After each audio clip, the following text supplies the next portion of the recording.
Les bateaux du futur sont à Lausanne jusqu'à dimanche. 150 ingénieurs du monde entier s'affrontent sur les rives de Vidi pour la seconde édition de l'Hydrocontest, avec des embarcations toujours moins gourmandes en énergie. Reportage Yvan Thorimbert, Pascal de France. Olé, la classe, allez Fanizza, c'est bon ça, allez on y va. Ces ingénieurs fribourgeois ont quelques minutes pour convaincre. Leur catamaran du futur tente d'atteindre sa vitesse maximale, 17 km/h.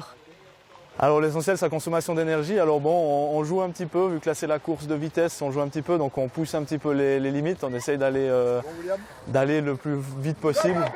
Le plus vite en consommant le moins. 16 équipes du monde entier relèvent le défi.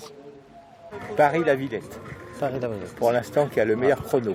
C'est la seule équipe qui a réussi à descendre en dessous de la minute. Mais finalement, ce matin, Fribourg pulvérise le record. Leurs concurrents ont moins de chance. Ici, un prototype perd une pièce sous l'eau, tandis que l'équipe malaisienne s'acharne sur son bateau en rade. On a un problème avec le connecteur de la batterie. On fait de notre mieux pour le régler maintenant, sinon on verra ce qui se passe. On devra peut-être ramener le bateau à notre campement. Chaque équipe avait reçu un moteur et une batterie identiques, à eux ensuite d'innover.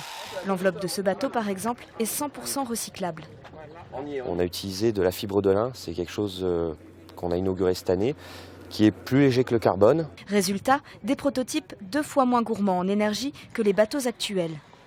Aujourd'hui, le transport maritime représente 90% des échanges commerciaux. C'est la 5e pollution mondiale.